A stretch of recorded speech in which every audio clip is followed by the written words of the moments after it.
بسم اللہ الرحمن الرحیم۔ وائس آف جموں کشمیر میں ہوں مرزا شفیق، آپ کے ساتھ سچ کے ساتھ۔ آج کا جو میرا یہ پروگرام ہے اکیلے ہی ہوں، شاید دوسرا پروگرام ہمارا شوکت کشمیری صاحب کے ساتھ ہو۔ کل ایک خبر نظر سے گزری کہ فنانس بل جو منی بجٹ تھا وہ پیش ہو گیا، مملکت خزانہ پاکستان کا، اور پاس بھی ہو گیا۔ اس میں 168 جو ووٹ ہیں وہ اس کے پوزیٹیو میں آئے اور اگینسٹ 150، اور 10 لوگ اپوزیشن کے ایبسنٹ تھے اور 14 لوگ حکومت کے، 24 لوگ۔ اب میں نے ایک بڑا وہ دیکھا کہ یہ 24 غیر حاضر تھے، اگر یہ وہ 150 172، اب منی بجٹ تو پاس ہوگا۔ اب دیکھیں اس سے بارے میں تو ہم لوگ پھر اپنے جو تجزیہ کریں گے شوکت صاحب سے بھی بات کریں گے، لیکن بڑا عجیب سا لگا ہے کہ یہ اتنا 350-60 ارب کا جو ٹیکسز نئے آئے، اس کے بعد نیکسٹ 24 آورز کے اندر پھر پیٹرول کی قیمتیں بڑھ گئی 5 روپے پھر، اور ڈیزل کی بھی، اور یہ ساری مہنگائی تو پاکستان کی عوام پہ آئے گی، اور ہمارے جو لوگ ہیں ہم تو وہاں پہ ہیں ہی ہیں، تو ہم تو وہ کہتے ہیں گاجر اور جو پیاز ہے وہ بھی کہیں سے آتا ہے تو ہم کھاتے ہیں، ہمارے ہاں تو اپنے پاس وہ بھی پیداوار نہیں ہے، تو کتنی مہنگائی ہوگی، کتنے لوگ ڈسٹرب ہوتے ہوں گے، کتنے لوگ بچے جو ہیں وہ ان کی بھوک کا جب سوچتے ہیں تو یقین کریں کہ نیند بھی نہیں آتی بندے کو۔ ادھر دوسری خوشخبری آئی کہ سول ملٹری جو اتفاق رائے سے نیشنل سیکورٹی پالیسی بن گئی ہے۔ اس سے پہلے ایک اوپیکس ہوتی تھی، وہ بھی کمیٹی بنی تھی، اور وہ بھی کمیٹی تو بنتی جاتی ہیں، پالیسیاں بناتے رہتے ہیں، لیکن ان پہ عمل درآمد کیسے ہوتا ہے، ان کا لوگوں کو کیا اس کا پتہ لگتا ہے یا معلوم ہوتا ہے کہ یہ کون سی پالیسی بنی ہے اور کس مفاد میں ہے۔ تو جب یہ چیزیں نہ پتہ لگ سکیں تو پھر عوام کے اندر ایک اضطراب پیدا ہوتا ہے، اور پھر جو عوام ہے وہ پھر مختلف کیا سارائیاں کرتی ہے، اور پھر وہیں پہ اسی جگہ جا کے پھر ایسے ہوتا ہے کہ جو لوگ ہوتے ہیں وہ جب مضطرب ہوتے ہیں تو پھر وہ مختلف چیزیں جو ہے نا اس کی نیگیٹو بھی سوچیں آنی شروع ہو جاتی ہیں، غلط فہمیاں پیدا ہوتی ہیں، اداروں کے لیے بھی، اداروں کے واسطے بھی، ریاست کے واسطے بھی۔ تو ویسے بھی تو ریاستیں اپنے کردار اور عمل سے پہچانی جاتی ہیں، لیکن کچھ ریاستیں اپنے کیے کہ جب وعدے پورے نہ کرے اپنے عوام سے، اپنے لوگوں سے، اپنے مخالفین سے یا حمایتیوں سے، تو پھر وہ معاملات الجھ جاتے ہیں۔ اسی طرح گوادر میں ایک دھرنا ہوا تھا جو پیچھے مولوی ہدایت اللہ صاحب کی وہ قیادت میں تھا، تو انہوں نے اب کل ان کا ایک بیان تھا کہ جی وہ 1 مہینہ ہو گیا، انہوں نے ہمارے وعدے پورے نہیں کیے، تو ہم دوبارہ دھرنے دیں گے، یعنی دوبارہ وہی انارکی، اور پھر وہی مسئلہ ہوگا، پھر وہ ریاست اپنا اس مظاہروں کو روکنے کے لیے جبر کرے گی۔ لازمی بات ہے، لا اینڈ آرڈر کو اداروں کو حکم دیں گے، پولیس آئے گی، رینجرز آئے گی، تو پھر کیا ہوگا کہ پھر ایک نیا مسئلے شروع ہو جائیں گے، پھر ایک نئے معاہدے ہوں گے، پھر وہ معاہدے جو ہیں 1 مہینہ گزر جائے گا پھر دوبارہ۔ تو خدا را کچھ سوچے اس قوم کا، اس ملک کا، اپنی مستقبل کا۔ اگر آپ کس سے وعدہ پورا کرتے ہیں تو اس کو پورا کریں۔ اگر آپ نے ان کو کہا یا ہم آپ کے لوگوں کو رہا کریں گے، رہا کریں۔ اگر آپ نہیں کر سکتے تو آپ کو کہنا ہی نہیں چاہیے تھا۔ اسی طرح اگر آپ نے کہا کہ ہم یہاں پہ یہ جو مچھلیاں پکڑنے کا حق ہے وہ بلوچی لوگوں کو ہوگا، تو پھر یہ ہونا چاہیے، پھر وہ چائنا کے ٹریلر اور ٹرالر اور جو دوسرے ان کو نہیں ہونا چاہیے تھا۔ لیکن دیکھیں اب کیا کہتے ہیں وہ۔ اسی طرح پر 2-3 دن پہلے ایک احمد جواد صاحب جو سابق مرکزی سیکرٹری اطلاعات تھے پی ٹی آئی کے، انہوں نے منصور علی خان صاحب کے پروگرام میں بہت کچھ کہا، اور انہوں نے ایک بڑی عجیب بات کہی کہ شہباز گل صاحب، وہ کہتے ہیں کہ 1-1.5 سال پہلے یہ جب بیکار تھے، ان کے پاس کوئی عہدہ نہیں تھا، تو یہ اسلام آباد میں آئے اور کچھ لوگوں کے ساتھ، تو ان کے پاس رہنے کی جگہ نہیں تھی، تو انہوں نے مجھے کہا کہ جناب اگر آپ 1-2 دن میں آپ کے پاس رہ جاؤ تو یہ میرے پاس رہنے پڑے گے۔ اس کے بعد 1-1.5 سال بھی فون پہ بات ہی نہ ہوئی، تو اگلے دن کوئی ان کا معاملہ تھا جو انہوں نے انٹرویو دیا یا جو ایسی بات تھی، تو اس پہ انہوں نے فون کیا جی کہ آپ کو یہ نہیں کرنا چاہیے. انہوں نے کہا یار آپ کدھر ہے بھائی، آپ تو مجھے 1.5-2 سال بعد ملے ہی نہیں ہے، کدھر رہ رہے ہیں؟ جی میرا اپنا ایک فارم ہاؤس ہے یہاں پہ. تو وہ بڑے توجہ، ان کو حیرانگی ہوئی. ٹھیک ہے انہوں نے لیگل طریقے سے بنایا، اگر تو میرا خیال ان کا حق ہے بنانے کا اگر ان کے پاس پیسے ہیں، لیکن اگر کبھی کوئی شاید انکوائری ہو تو پتہ لگے گا کہ کہاں سے پیسے آئے، یا کوئی منی ٹریل وہ بھی دیں گے، لیکن ابھی ایسا ہوتا نہیں ہے. اب جو قومی پالیسی بنی ہے، وہ جو قومی سلامتی، جو وہ بھی پہلے تو پتہ خفیہ ہے اس کا، وہ جو کیا نام ہے ان کا، وہ معید یوسف صاحب نے فرمایا کہ یہ بالکل ایک قومی چیز ہے اور اس پہ ہم لوگ اسٹیبلائزڈ ہے. ٹھیک ہے ہوگا، لیکن لوگوں کو بتانا چاہیے. لیکن اس میں جو سنید یہ ہے کہ ایک تو پہلا کام ہے وہ اکاؤنٹیبلٹی کا، وہ کہ ان کے وہ جو وہی جو ہمارا پرانا نعرہ ہے کہ کرپشن اور احتساب، اور پھر وہ انہوں نے کہا جی قومی سلامتی خفیہ، اور سنا یہ ہے کہ 18ویں ترمیم کا جو ہے نا وہ بھی اس میں خاتمہ کرنا چاہتے ہیں. اور گلگت بلتستان جو ہے اس پہ بھی یہ کچھ ہے کہ صوبہ بنے گا یا نہیں، یہ بات بھی کچھ کہی جا رہی ہے. اس کے بعد یہ بھی خفیہ ہے، اور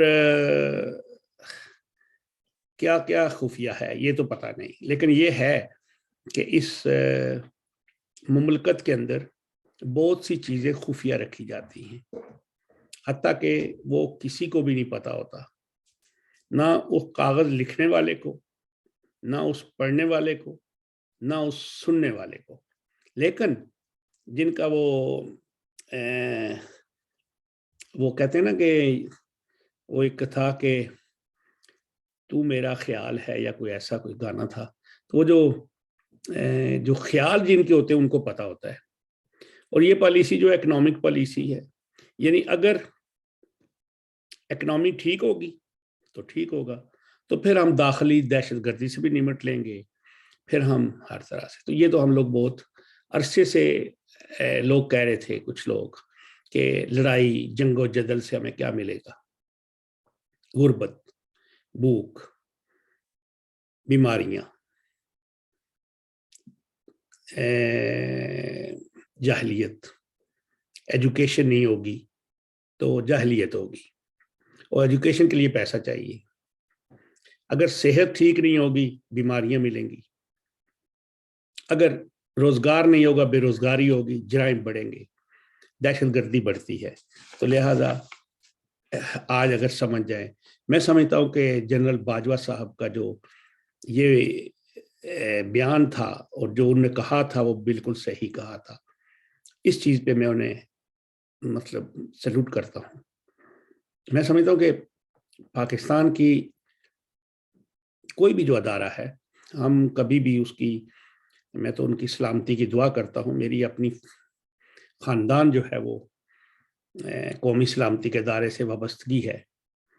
میری تو رگوں میں جو خون ہے، اس میں بھی جو میرے والد نے حق حلال کی جو روزی کمائی وہ اسی ادارے سے کمائی، نوکری کی. میرا بیٹا بھی کر رہا ہے، میری فیملی کے بہت لوگ کر رہے ہیں. تو میں سمجھتا ہوں کہ ان نے جو کہا تھا وہ ٹھیک کہا تھا، دیر آیت درست آیت، اور اللہ کرے ان کی پالیسیوں پہ عمل کیا جائے. اب وزیر اعظم صاحب فرماتے ہیں کہ قرض لینے سے نیشنل سیکورٹی پہ سمجھوتا کرنا پڑتا ہے. بتائیں کیا سمجھوتا کرنا پڑا آپ کو، یہ تو بتائیں نا، کہ اگر جب نہیں بتائیں گے تو پھر اصل مخمصہ تو اسی میں رہے گا. آپ کو بتانا چاہیے کہ کیا سمجھوتا آپ نے کیا ہے، کون سی چیز کی ہے. اپوزیشن کہہ رہی ہے آپ نے اسٹیٹ بینک کو گروی رکھ دیا، اور یہاں تک باتیں اس سے بہت آگے چلی گئی ہیں کہ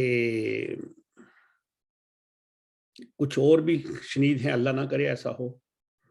اور ایک خبر ایسی بھی گردش کر رہی ہے کہ 2 ججوں کے لیے خلاف ریفرنس تیار کر دیے گئے ہیں. یہ جو وزیر قانون ہیں یا ان کے جو ادارے ہیں انہوں نے کر دیا ہے، وہ ہیں، ایک کوئی سنا منصور علی شاہ صاحب ہیں، اور ایک جو ہیں وہ ہیں عطر من اللہ. اب عطر من اللہ کی بات تو سمجھ آتی ہے کہ کیا ہوا اور کیا نہیں ہوا، لیکن کوئی فیصلے ہی ہوں گے ان کے جو ان کے آگے آ رہے ہوں گے، اور یہ جو فیصلے ہیں یہ صاف نظر آ رہے ہیں کیا ہے، جیسا کہ انہوں نے ابھی وہ کچھ اداروں کے خلاف فیصلے بھی دیے، اور یہ بوقت ضرورت ہی سامنے آئیں گے، اور کوئی گمنام بندہ وہ کر دے گا کہ جی ہم تو یہ یہاں پہ یہ وائلیشنز ہوئی ہیں۔ تو اب تو لوگ یہ بھی کہہ رہے ہیں کہ وزیر اعظم صاحب آپ کا وزیر اعظم بننے کا شوق تو پورا ہو ہی گیا، اب جو کوئی 1-2-4 وعدے کیے تھے وہ بھی آپ پورے کر دیں، لیکن کیسے پورے ہوں گے، کہاں سے ہوں گے، کون کرے گا، یہ تو سوالیہ نشان ہے۔ شیخ رشید صاحب نے فرمایا کہ اگر میں مری نہ جاتا تو 40 لوگ مر جاتے۔ یار عجیب بات ہے، کوئی شرم ہونی چاہیے، کوئی آپ نے تو بالکل ہی عجیب سی باتیں کرتے ہیں کہ اچھا آپ نہ جاتے تو 40 مر جاتے، تو 22 مرے پھر کس کے جانے سے نہ جانے سے مرے ہیں، یعنی 18 کو آپ نے بچایا، اور یہ 22 چلے گئے ان کو کس نے مارا۔ اور ایک اور جو بات میں آپ سے کرنا چاہتا ہوں اپنے احباب سے کہ مملکت خداداد پاکستان کے اندر جو ادارے ہیں ان کے درمیان تناؤ ہوتا ہے، ایک دوسرے کے کاموں میں مداخلت کی جاتی ہے، حالانکہ کسی بھی مہذب ملک میں کوئی بھی عوامی نمائندہ یہ نہیں کہتا کہ میں کسی ادارے کا ٹاؤٹ ہوں، لیکن جس ملک کے اندر سوشل میڈیا والے اینکرز جو ہیں وہ لوگوں کے سڑکوں پہ ڈرائیونگ لائسنس چیک کرنا شروع کرتے ہیں، وہ اس ایسی مطلب کیسا معاشرہ ہے کہ اگر وہاں پہ کوئی عورتیں اپنی مجبوریوں کو بیچنے کے لیے کھڑی ہوتی ہیں کسی پارکس میں یا کہیں بھی، وہ ان کے پیچھے گھوم کے ان کی شکلیں دکھانا شروع کر دیتے ہیں اور ان کے کپڑے نوچتے ہیں بھتہ لینے کے لیے یا اس طرح کام کرنے کے لیے، اور کہا کیا جاتا ہے کہ آپ ملک کا نام بدنام کر رہی، بھئی یہ بدنام آپ کر رہے ہیں، اور اس ملک میں سب کچھ جائز ہوتا ہے۔ اسی لیے شیخ رشید صاحب کہتے ہیں کہ وہ لوگوں کو بتانا چاہتے ہیں، ابھی انہوں نے کہا کہ وہ 4 شریف جو ہیں وہ مائنس ہیں، یعنی جو حکومت میں جو دراڑیں پڑ رہی ہیں، جو آپس میں ان کی لوگوں کے بھاگنے کی تیاریاں ہیں، ان کو رکوانے کے لیے انہوں نے ایک ایسا بیان دیا کہ انتہائی مطلب کہ لوگوں کو یہ پتا لگے، ان ممبرز کو میرے بھی اوپر بڑے تعلق ہیں تو مجھے اوپر سے یعنی کہ میں ٹاؤٹ ہوں کسی کا، اور جن کے ٹاؤٹ ہیں وہ جو خود کہتے ہیں، حالانکہ اس ادارے کو چاہیے کہ ان کو مطلب کہیں بھئی آپ نہیں ہمارے نمائندے اپنے ہیں، ہم ایک منظم ادارہ ہیں اور ہمارے معاملات ہم خود طے کرتے ہیں۔ تو دعا کریں اللہ تعالیٰ اس مشکل وقت سے ریاست کو بھی نکالے اور اس قوم کو بھی۔ میں سمجھتا ہوں کہ جو بھی حکومت آگے آئے گی شاید ان سے بہتر ہو، اور ہم اسی بات پہ اختتام کرتے ہیں، انشاءاللہ پھر ملیں گے۔